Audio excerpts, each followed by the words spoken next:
ينفعنا ببركاتهم وأسرارهم وعلومهم وكرامتهم في الدين والدنيا الآخرة، خصوصا إلى جميع أئمة الإسلام، خصوصا أئمة المذاهب الأربع، سادتنا الإمام أبو حنيفة إمام محمد بن حنبل، الإمام مالك بن الشافعي، إن الله تعيشهم بالرحمة والمغفرة عن درجات في الجنة، ينفعنا ببركاتهم وأسرارهم وعلومهم وكرامتهم في الدين والدنيا الآخرة، على أهل النية وعلى تنية صالحة، وعلى من أشركنا صالحون، وعلى منازل الحبيب حامد الجيد الشيخ بكر وسيد الحبيب عمر وقطب الزمان، خصوصا على من صاحب الكتاب، خصوصا على سيد الحبيب زين بن إبراهيم سميت، أن الله يحفظه ويطول عمره في خير ولطف وعافية، وإلى حضرة النبي محمد صلى الله عليه وسلم سر الفاتحة. بسم الله الرحمن الرحيم، الحمد لله رب العالمين، الرحمن الرحيم، مالك يوم الدين، إياك نعبد وإياك نستعين، اهدنا الصراط المستقيم، صراط الذين أنعمت عليهم غير المغضوب عليهم ولا الضالين. Assalamualaikum warahmatullahi wabarakatuh. Alhamdulillah, wassalatu wassalamu ala sayyidina Rasulillah Muhammad ibn Abdullah wa ala alihi wa sahbihi wa man walah, wa la hawla wa la quwwata illa billah. Subhanaka la ilma lana illa ma 'allamtana innaka antal alimul hakim. Rabbi shrah li sadri wa yassir li amri wahlul 'uqdatan min lisani yafqahu qawli. Rabbi zidna ilman warzuqna fahman birahmatika ya arhamar rahimin ya arhamar rahimin ya arhamar rahimin. Allahumma fassalli wa sallim ala sayyidina Muhammadin al-fatihi lima ughliq wal khatimi lima sabaq wa nasiril haqqi bil haqq والهادي إلى صراطك المستقيم وعلى آله وصحبه حق قدره ومقداره العظيم. أما بعد، معاشر الإخوة rahimakumullah. Alhamdulillah, malam ini Allah Ta'ala berikan taufik, inayah, hidayah kepada kita sehingga kita bisa berkumpul dalam satu perkumpulan yang dinyatakan oleh baginda kita Nabi Muhammad SAW, Raudhah min Riyadhil Jannah. Tapi khusus di malam ini sehubungan dengan guru kita Al-Akhtillah Habib Muhammad bin Syahab sedang sakit, jadi beliau meminta untuk saya hadir di sini,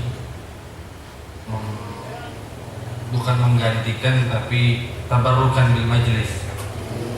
Mudah-mudahan kita doakan beliau Allah Ta'ala cepat angkat penyakitnya, disembuhkan, dan bisa terus memberikan kepada kita manfaat-manfaat dari ilmu-ilmu beliau yang insya Allah bisa jadi bekal buat hidup di dunia kita sampai ke akhirat. Amin ya rabbal alamin. Berkaitan di pengajian kita di majelis malam ini, bahasan tentang salat alal mayyit, ya, salat mayat. Ini bahasan angker sebenarnya. Kalau udah berkaitan dengan jenazah, ba'dul habaib, sebagian habaib kita, sebagian salafus saleh, kalau udah bahas bab jenazah mereka takut, ya, takut.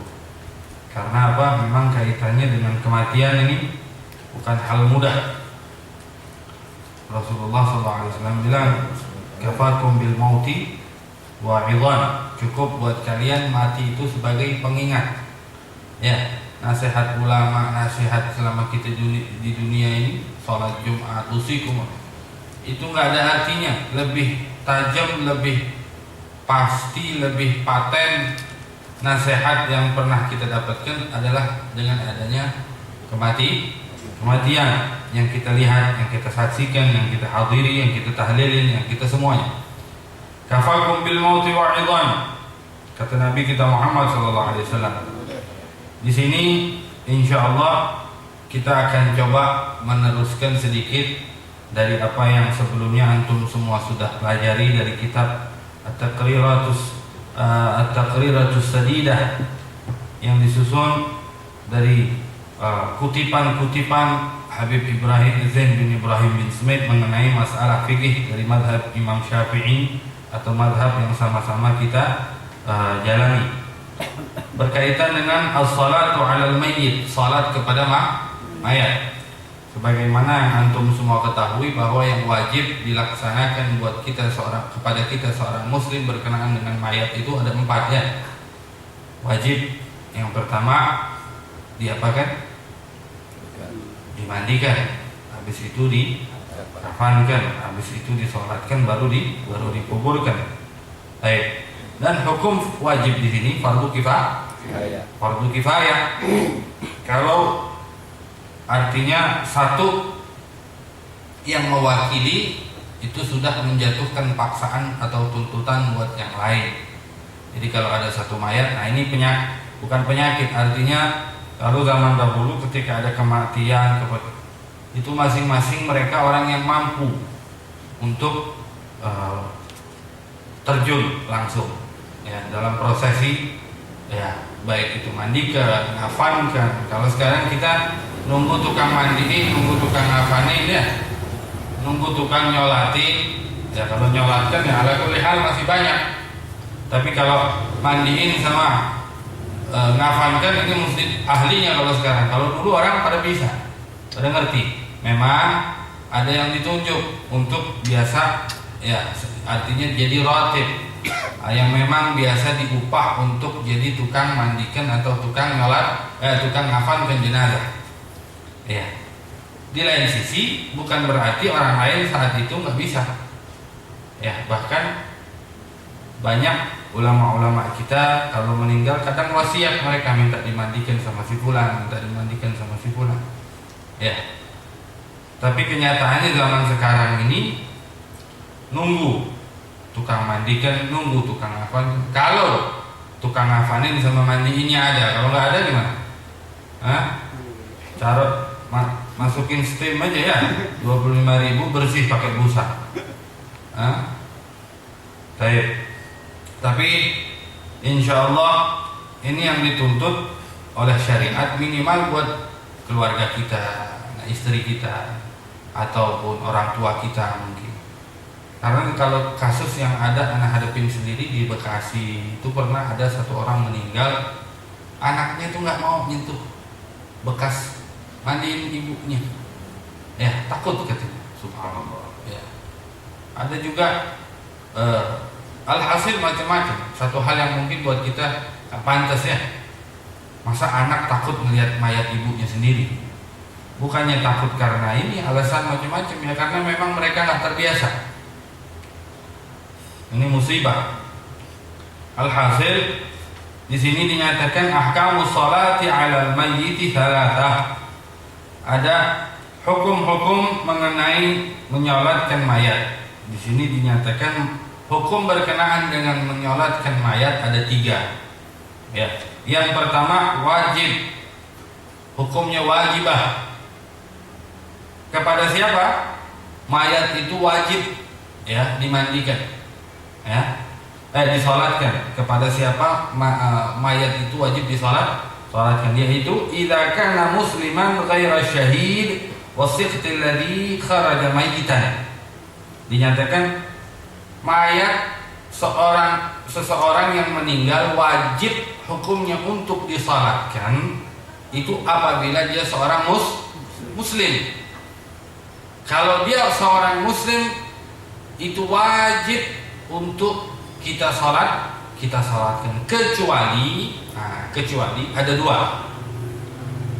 dua golongan atau dua orang yang tidak wajib untuk dimandikan walaupun dia seorang muslim. Yang pertama asyhad, orang yang meninggal dalam keadaan syahid.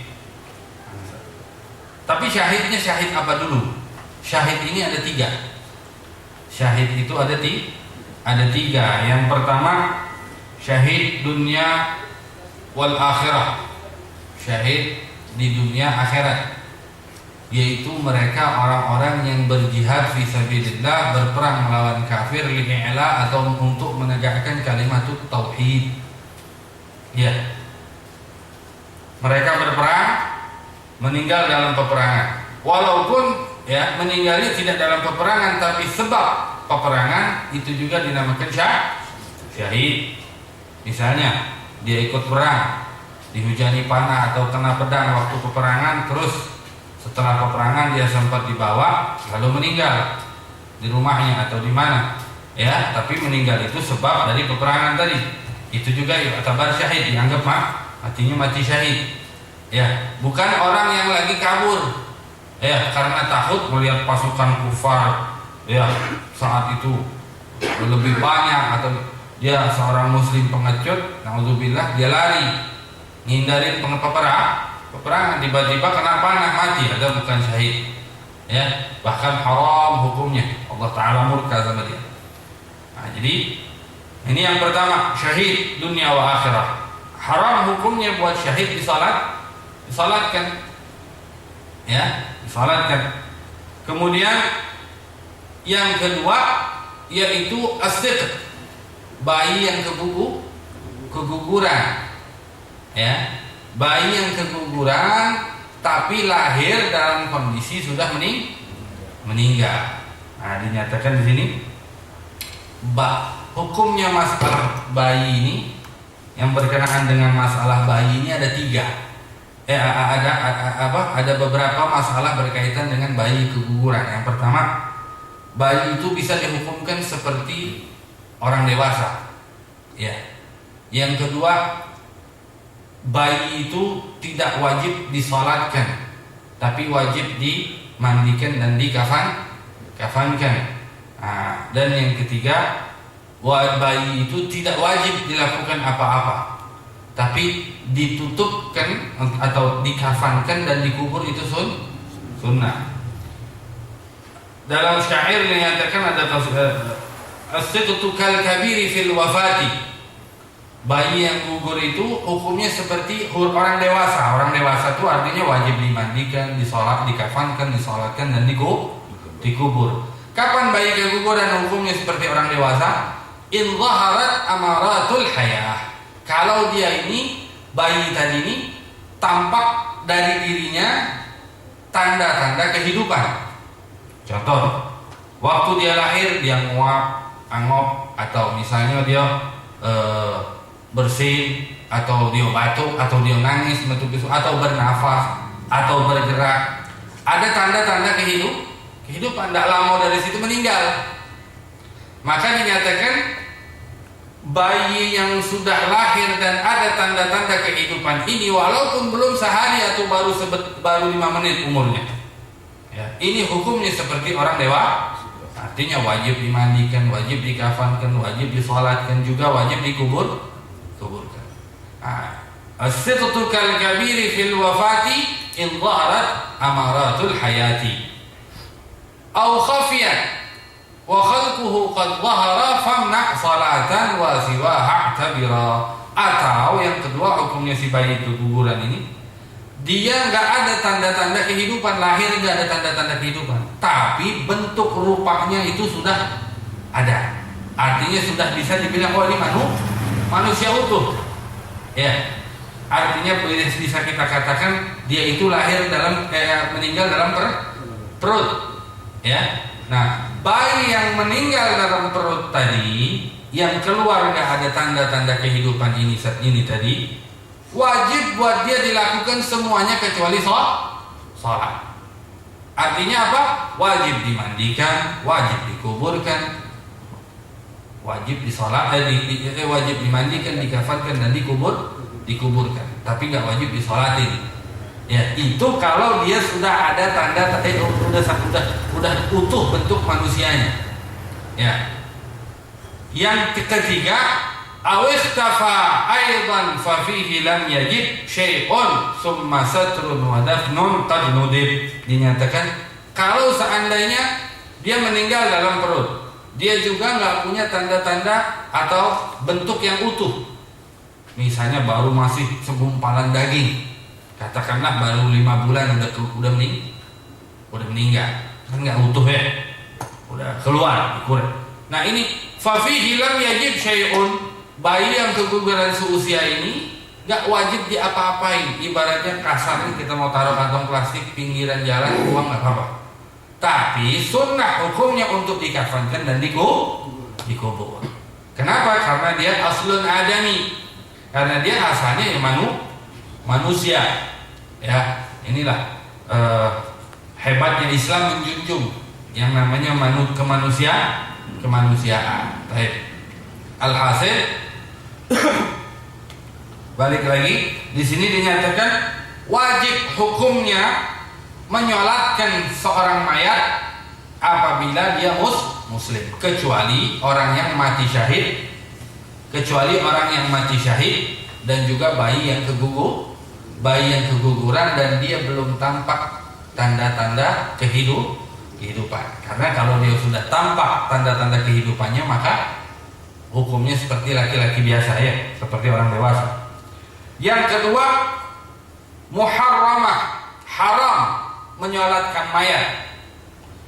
Kapan haram menyolatkan mayat? Mayat siapa yang haram untuk disalatkan? Idza kana syahida ma'rakatil kuffar aw siqtan kharaja mayyitan aw kafiran. Dinyatakan ya kembalikannya tadi. Haram untuk disalatkan kalau yang meninggal itu orang yang meninggal syahid, ya, atau bayi yang lahir dan dia tidak ada tanda-tanda kehidupan, itu haram untuk disalatkan. Nggak boleh disalatkan, langsung mandiin, kafanin, kuburin. Nah, atau orang kafir, kita haram hukumnya menyolati orang kafir, walaupun keluarga dewe, walaupun dulu, ataupun ibu bapak, ya. Karena apa? Tujuan utama untuk menyolatkan mayat, prosesi mayat ini tadi untuk memohon ampunan bagi sang mayat. Ya, ibaratnya kalau kita tetap lakukan kepada orang kafir tadi, ya percuma. Ibarat kita ya nyiram tembok, balik lagi kita nggak ada artinya, sama aja bohong. Alhasil, nah ini dia tadi. Jadi syahid, inilah keistimewaan syahid. Jadi syahid itu kembali lagi tadi kita bilang syahid itu ada 3. Syahid dunia wa akhirah. Ya, syahid dunia akhirat itu tadi orang yang berjihad fisabilillah. Yang kedua syahid dunia. Siapa tuh syahid dunia? Syahid dunia itu mereka orang-orang yang meninggal karena bencana, longsor, tsunami, ya, gempa bumi. Ini semua syahid dunia. Ada lagi syahid akhirat. Syahid akhirat, ya. Siapa mereka? Mereka orang-orang yang terkena seperti perempuan yang meninggal habis ngelahirin, itu dianggap syahid akhirat, ya. Begitu juga orang yang meninggal sakit perut, ya, karena penyakit yang sangat dahsyat, begitu hebatnya sampai dia meninggal, ada syahid, ada rahmah min Allah, ya. Makanya penyakit itu 2. Kalau nggak ngampunin dosa, itu ngangkat derajat. Ya, itu paling dekatnya kita. Jangan sampai ada seperti yang orang-orang suka lakukan ketika sakit. Ya Allah, dosa apa saya? Ente pasti punya dosa, dia banyak. Nggak usah ditanya, nggak usah tanya dosanya apa. Ente ngomong kayak gitu aja udah dosa. Ya, kita ngomong ngucap macam itu baik sudah dosa besar. Ya. Karena apa? Manusia ini diciptakan ya tabiatnya berbuat salah. Pasti berbuat dosa. Ya, tapi saat itu Allah Ta'ala lagi ingat kita. Ya, dengan diberikannya penyakit tadi, Allah Ta'ala ingin angkat sedikit demi sedikit dosa kita dihilangkan. Dulu di zaman Rasul sallallahu alaihi wasallam ada seorang sahabat namanya Sayyidina Imran ibn Hisham. Sayyidina Imran ibn Hisham, seorang sahabat yang Masya Allah sampai dinyatakan ulama menegaskan kalau disebut nama Imran ibn Hisham, doa minta apa aja kita.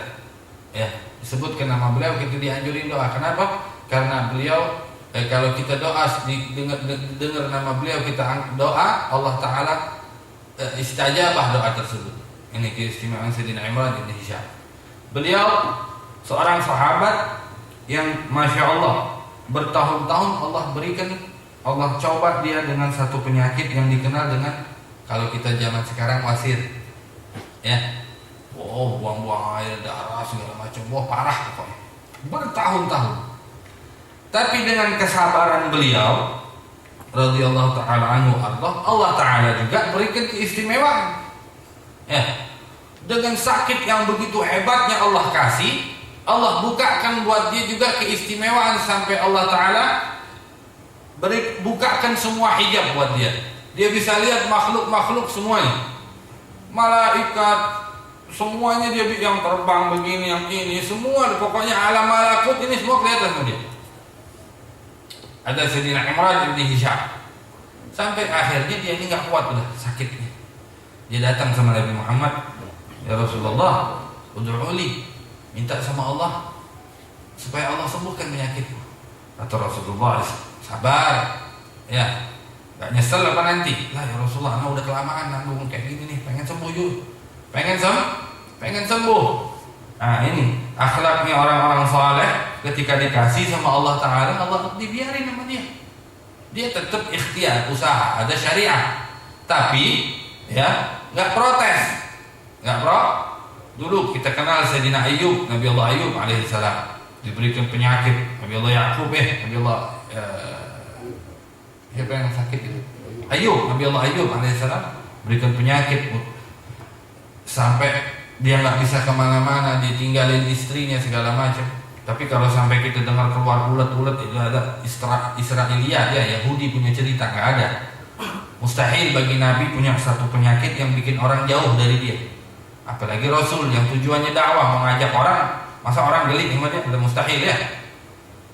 Alhasil kena penyakit kulit yang nggak sembuh-sembuh. Akhirnya dia, Nabi Allah Ayyub nggak pernah minta sembuh sama Allah. Sampai dia ditinggalin umatnya, ditinggalin istrinya segala macam. Ya, alhasil saatnya dia minta sama Allah, langsung Allah sembuhin. Ya, Allah Taala sembuhkan. Malah dinyatakan kalaupun saat diberikan saat itu juga dia minta, Allah pasti kasih, Allah sembuhin. Tapi dia senang menerima itu. Ya, cobaan buat dia untuk Allah Taala angkat terus derajatnya. Nah, orang-orang salihin, wali-wali Allah tahu hakikat seperti itu. Makanya dia sabar, dia tahan. Ya, seperti itu. Alhasil Sayyidina Imran bin Hisham ini datang kepada Rasulullah, minta, akhirnya singkat cerita, doa Rasulullah minta disembuhkan. Sembuh. Setelah mulai detik itu dia sembuh, saat itu juga Allah Ta'ala tutup lagi hijab. Ya, biasa ngelihat malaikat yang turun naik pagi, yang bergantian siang malam, yang begini, yang ngantar hujan, yang ngantar ini. Dia lihat semua makhluk, yang jin, yang segala macamnya. Dia sembuh, hilang semua, kayak biasa lagi. Alhasil mulai nggak enak deh. Kayaknya biasanya ajib ya melihat malaikat, melihat nur, cahaya yang turun, rahmat, yang ini segala macam. Dia nggak bisa lihat lagi. Akhirnya datang lagi sama Rasulullah, ya Rasulullah, minta sama Allah biar sakit lagi saya kata. Kata Rasulullah, ya siapa? Imran, kalau ente pun dapat sakit lagi, ente nggak bakal dapat keistimewaan itu lagi gitu. Ya, kata Sayyidina Imran, tetap ana minta sakit lagi aja. Ya, artinya Sayyidina Imran sadar saat itu bahwa Allah Ta'ala berikan penyakit itu bukan untuk ya nyakitin dia, tapi keistimewaan besar buat dia. Pengorbanan, kenikmatan, nggak ada satu kenikmatan kecuali dengan pengorbanan.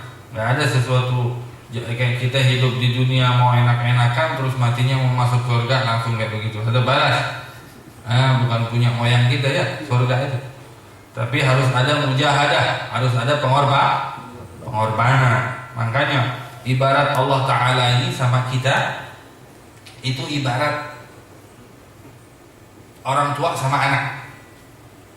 Jadi Allah Ta'ala ini menurunkan syariat buat kita ini itu umpama ayah sama anaknya. Kalau misalnya kita punya anak makan permen terus, pegel gak kita? Pegel ya? Akan jajan ciki, jajan permen ini segala macam. Nah, Allah Ta'ala sama kita ini semacam itu. Karena apa? Istilahnya Allah Ta'ala bilang begini, hei hamba-hambaku, ente ndak usahlah nak nyari betino, istilahnya. Ndak usahlah nak main-main yang haram-haram. Sabar, jangankan sikok betino, di surga minimal 70 bidadari kunjuk kau. Istilah. Kau ndak usahlah minum-minuman yang mabok-mabok kan. Khamar itu, dengar baik kau mabok lemak. Habisnya kau dosanya bertubi-tubi. Sabar be, sabar. Tahan jangan minum khamar di dunia. Di sana kaget, ana siapkan sungainya. Subhanallah.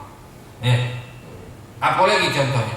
Kau tidak salah kejar-kejar dunia sampai kau gila. Tenang be.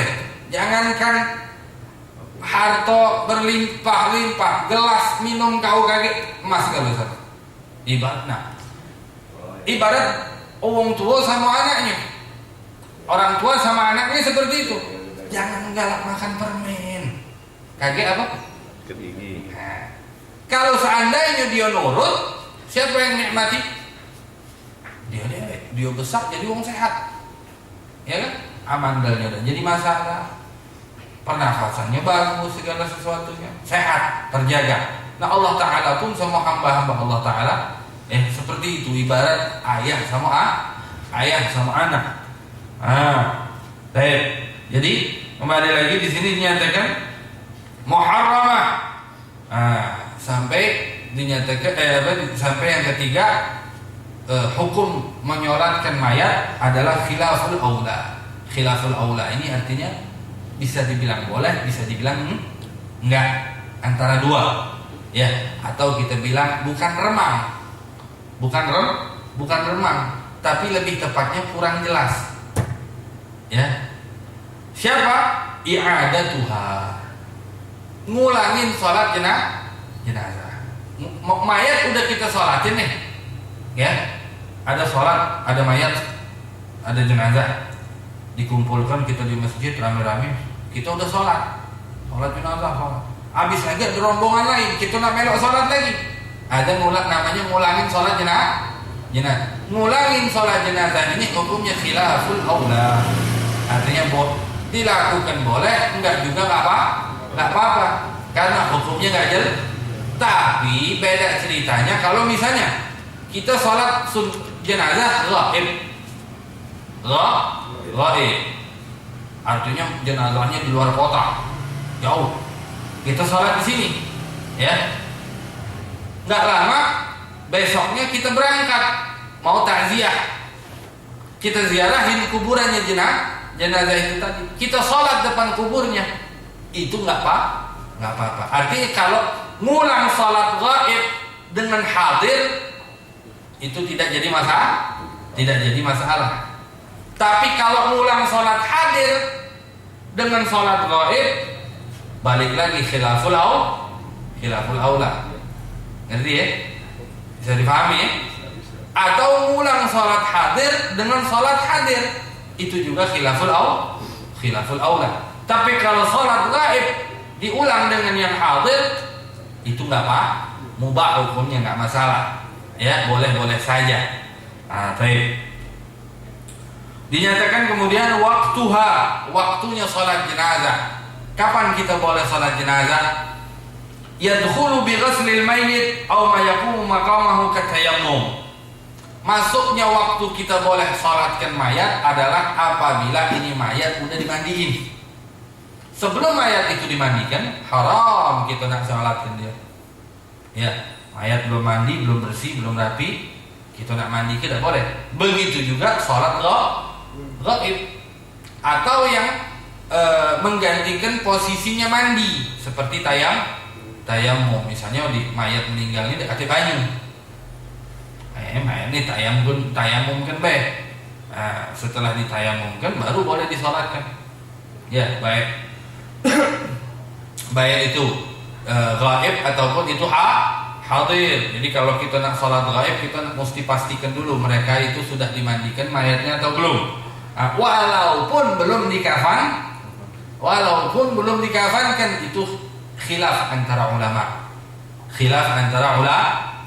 Apakah nunggu wajib dikafankan atau cukup sudah dimandikan? Itu ada khilaf. Yang jelas setelah dimandikan itu sudah sudah boleh.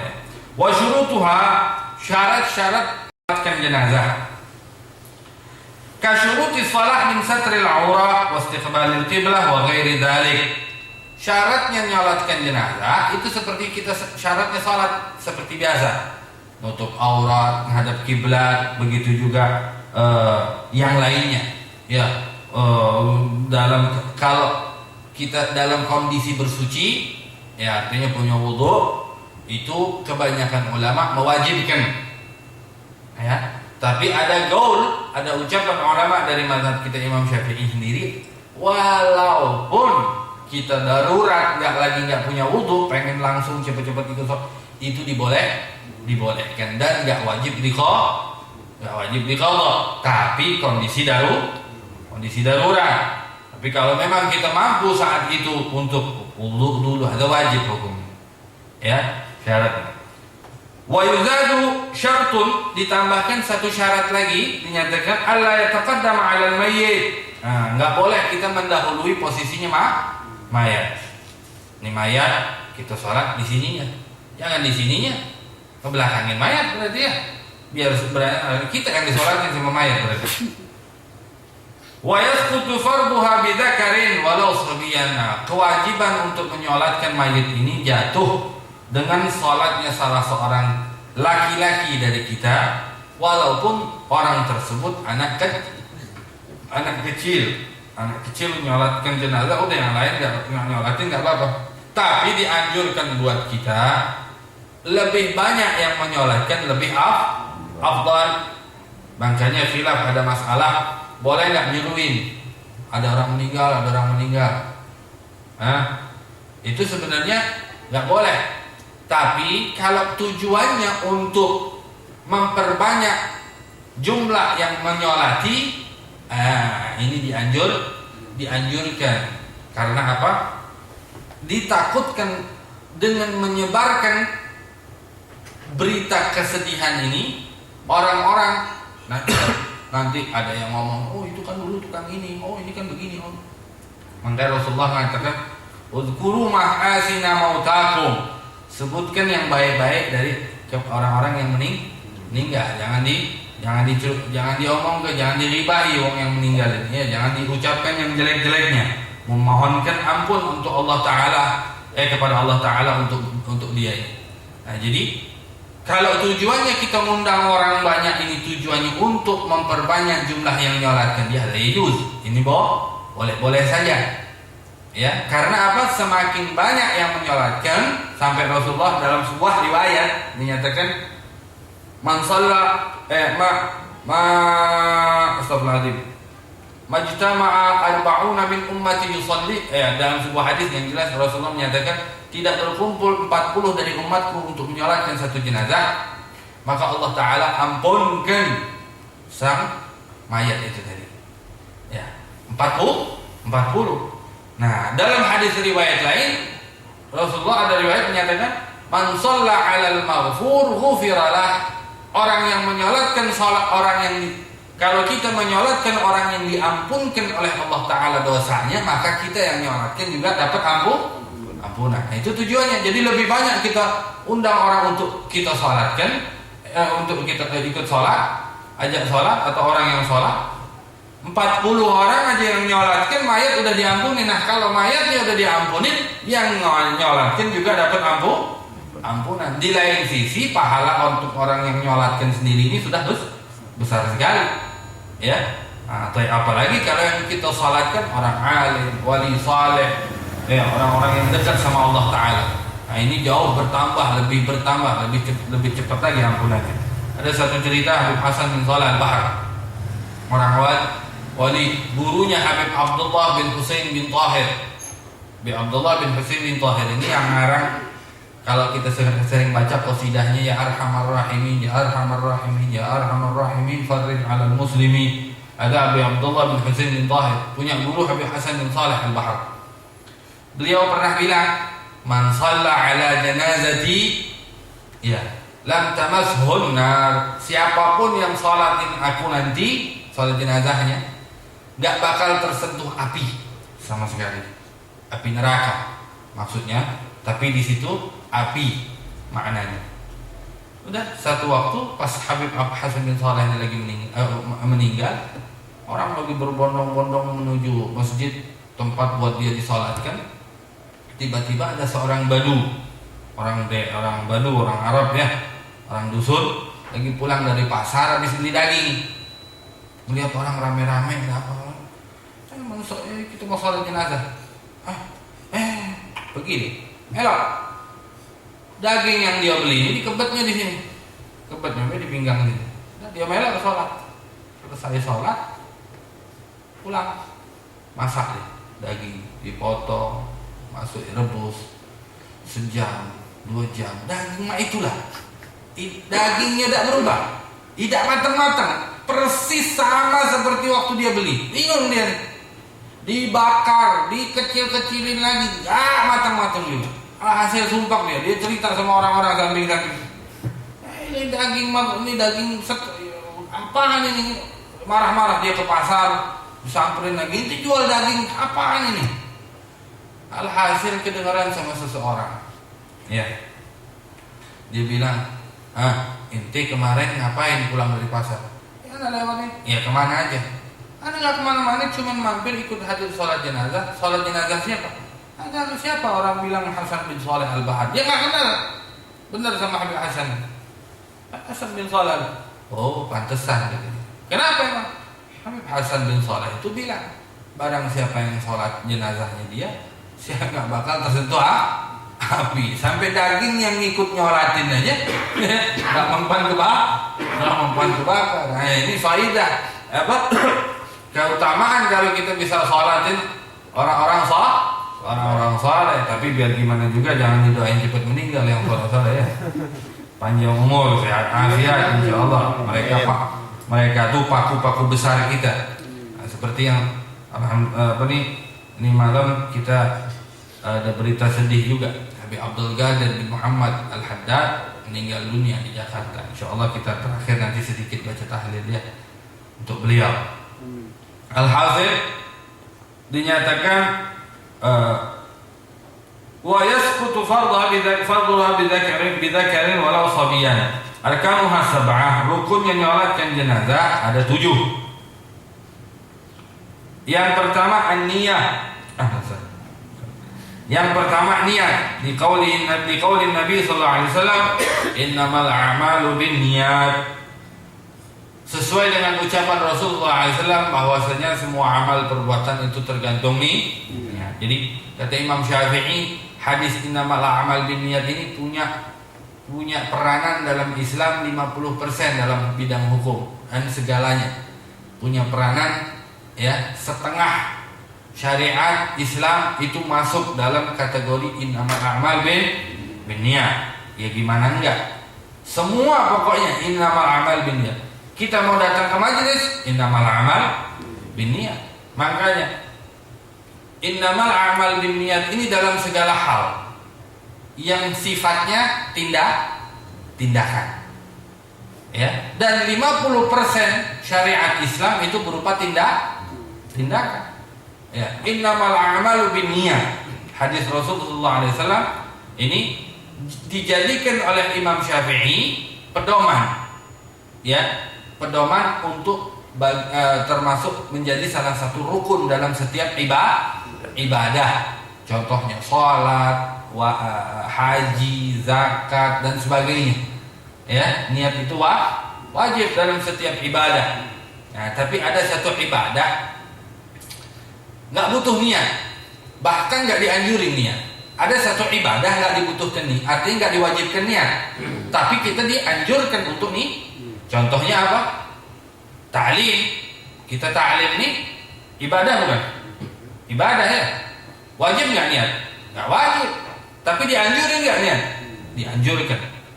Ya.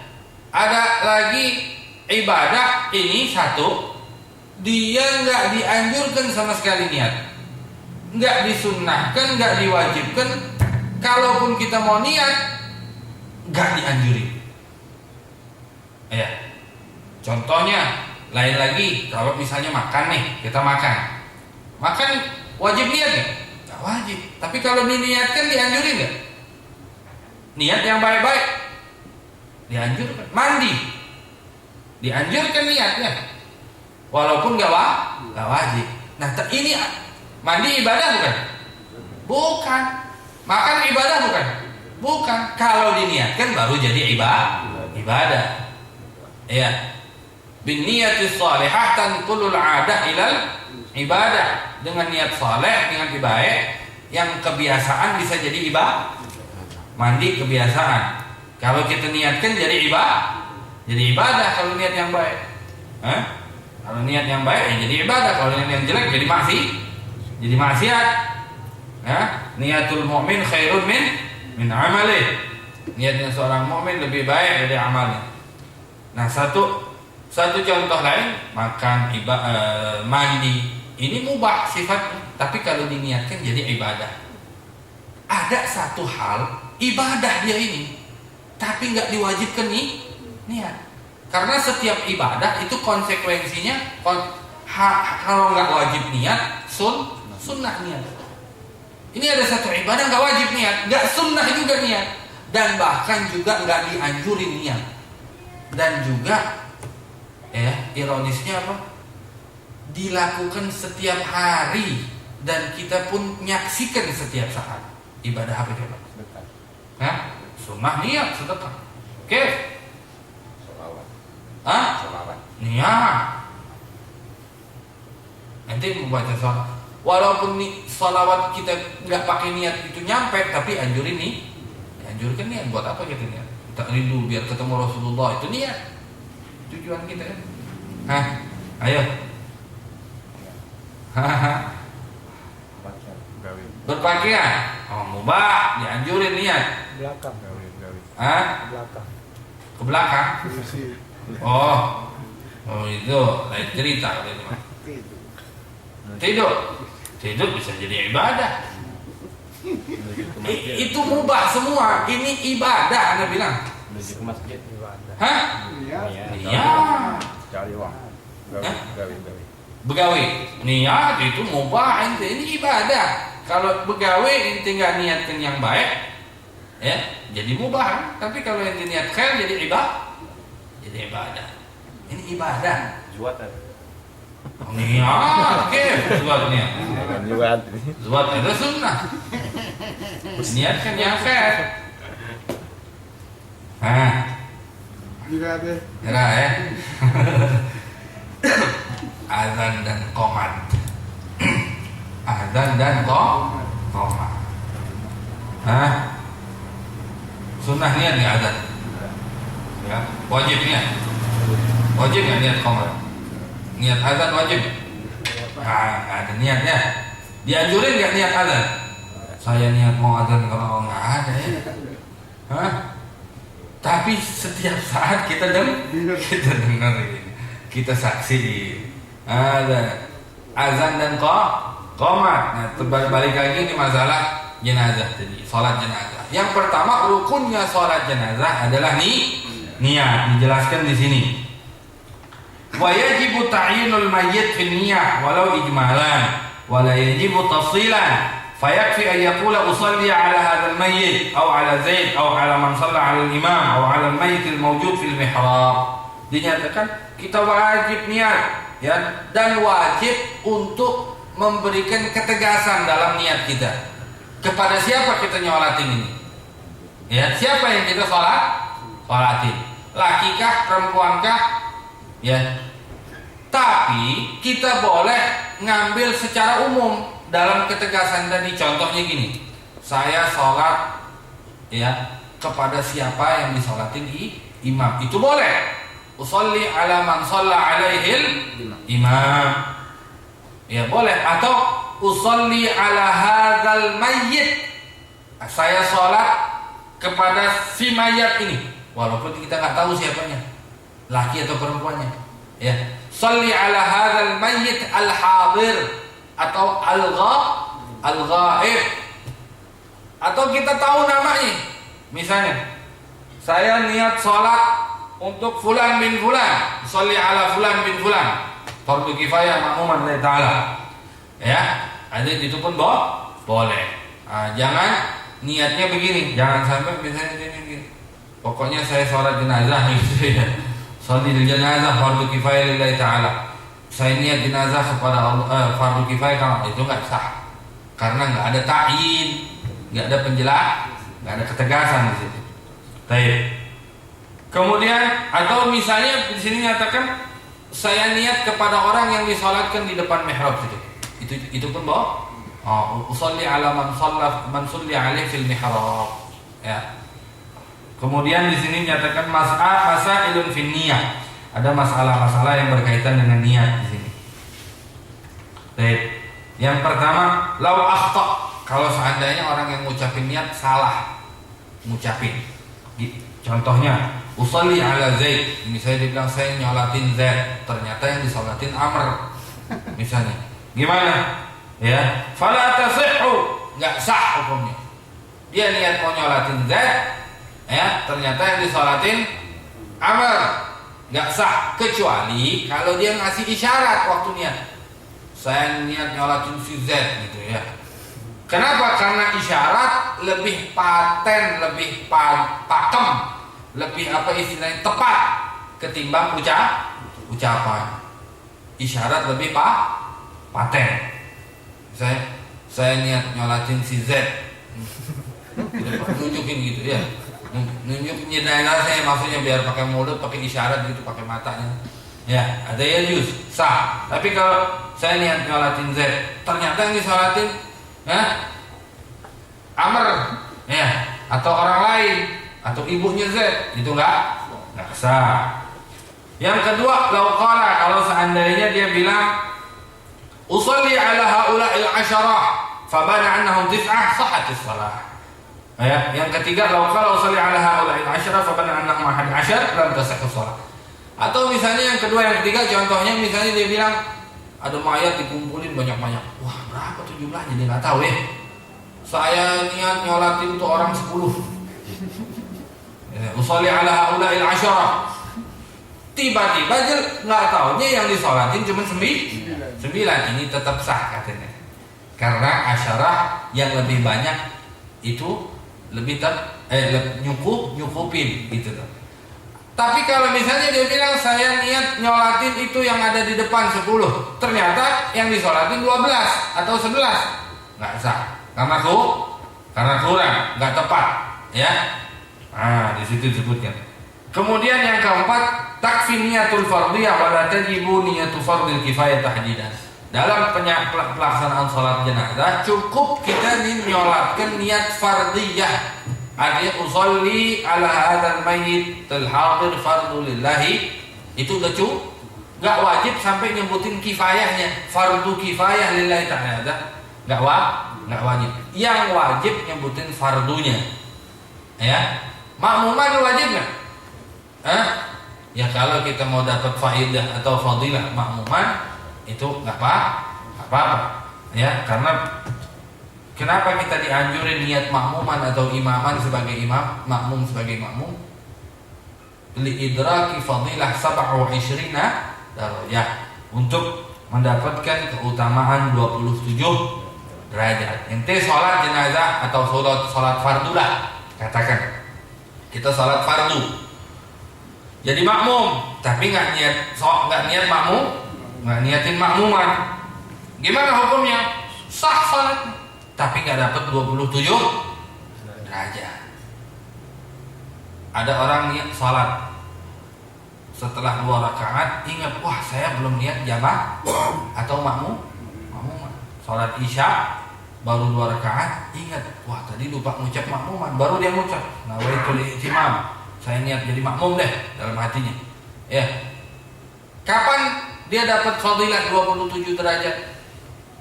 Semenjak dia nih, maka 2 rakaat pertama tadi dia nggak dapat 27 derajat. 27 derajatnya dia dapat semenjak dia nih niat sampai habis. Tuh, 2 rakaat doang dia dapat 27 derajat. Separuh. Ya. Separuh. Tapi kalau makanya dianjurkan, kenapa kita dianjurkan takbiratul ihram ma'al imam, ngikutin takbiratul ihram bareng imam, bukannya imam takbir kita barengin takbir, enggak. imam takbir selesai kita langsung takbir. Supaya apa? Komplit dari awal sholat kita sampai akhir dapat 27 derajat Celcius. Celcius bukan Celsius ya? Bukan. Iya, ini dikira Celsius kan. Al-hasil al-qiyamu 'alal gadir yang nyatakan arba' takbirat, dinyatakan yang kedua dari rukunnya salat jenazah adalah salat dengan 4 kali takbir, bukan 4 rakaat. Ya, ada cerita orang Bahlul ini orang salat ada orang meninggal, dia nggak bisa nyolatin, ada orang pakai peci, pakai sarung, Pak sholatin Pak, tolong Pak, bapak saya meninggal, saya ngambil. Wah Pak, saya nggak bisa juga. Nggak apa-apa Bapak. Allahu Akbar, Allahu Akbar, Allah. 4 rakaat. Anaknya bingung, perasaan sholat jenazah kalau nggak salah nggak pakai ruku, sujud ini pakai sujud. Pak, maaf saya bukan mau negor atau perasaan sholat jenazah 4 takbir doang kok, Bapak 4 rakaat. Oh iya deh, itu buat orang yang nggak punya dosa. Kau ini banyak yang dosa. Jadi mesti makan rukuk sujud. Aji, mau kasih nian Pak. Iya udah apa-apa. Haji, jangan sampai kejadian ya. Ada bahlul murakkab namanya. Lah bahlul macam-macam ibu loh ya. Ma'a takbiratul ihram, 4 takbir ini diiringi takbiratul ihram. Walau zada khamisan fala yadhurru li'annahu dzikr wa idza kabbara al-imam fala yutabi'uhu al-ma'mum. Dinyatakan kalau sampai ngelebihin dari 4 takbir enggak apa-apa. Karena apa? Hakikatnya salat jenazah ini adalah salat itu zikir. 100 kali enggak apa-apa, tapi yang wajib itu 4 dan yang wajib juga diikutin cuma 4. Kalau sampai ada imam sampai 5 kali nggak perlu kita ngikutin, diemin aja. Kalau kitanya sadar, yang imam takbir kita ngikut takbir lagi, imam 6 kita 6 lagi. Jangan, kalau kita ngerti imamnya ghafil lagi lupa mungkin ya, biarin. Yang jelas sholatnya nggak batal, tapi kita nggak boleh ngikutin. Jangan ngikutin, nggak perlu, kita tungguin aja. Kalau kita mau niat mufaraqah boleh. Ya, niat mufaraqah imam misalnya yang pertama kayaknya kurang sah, imamnya was-was kali ya. 2 kali kurang. Jangan-jangan masih 1 nih, masih kurang kayaknya. Nah, imamnya was-was kan repot. Ya, sampai 5 kali 6 kali takbir, ya kita nggak usah ngikut. Kita diam aja di belakang sampai 4 selesai. Tungguin aja imam sampai salah. Alhasil. Kemudian wa idza kabbara al-imam fala yutabi'uhu al-ma'mum. Kalau imam sampai ngikuti takbir 5 kali 6 kali, imam makmum dinyatakan enggak boleh ngikutin. Yang ketiga, rukun daripada rukun salat jenazah al-qiyamu 'alal qadir, berdiri bagi yang mampu. Seperti salat fardu ya biasa. Di anna fardu kifayah wa yajuzul julus lil ajiz. Tapi kalau orang yang enggak mampu diri boleh duduk. Dan juga dalam sholat jenazah seperti yang kita tahu, nggak perlu kita jaga soft seperti kita sholat pakai sujud, pakai ruku, ya.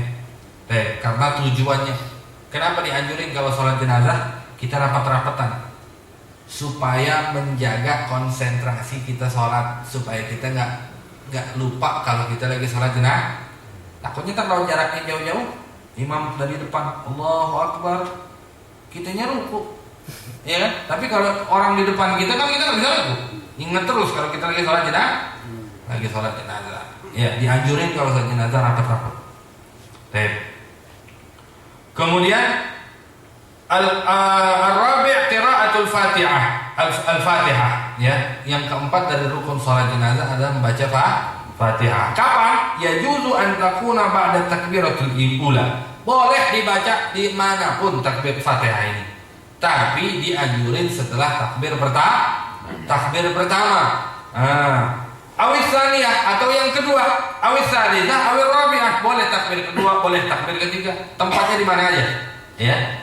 Wala talzamu an takuna ba'da takbiratul ula illa fi suratain. nggak wajib Fatihah itu ditaruh di takbir yang pertama, kecuali ada dua masalah.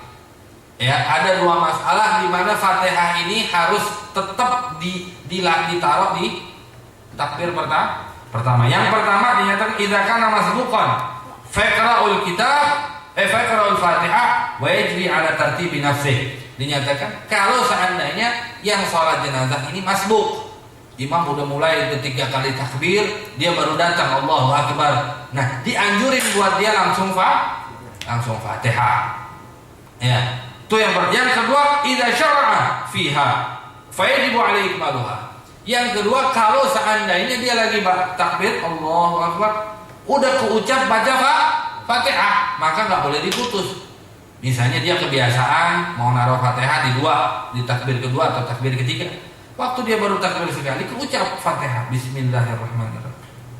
Baru Bismillah padahal wajib terusin. Ya, taruhlah di pertama itu.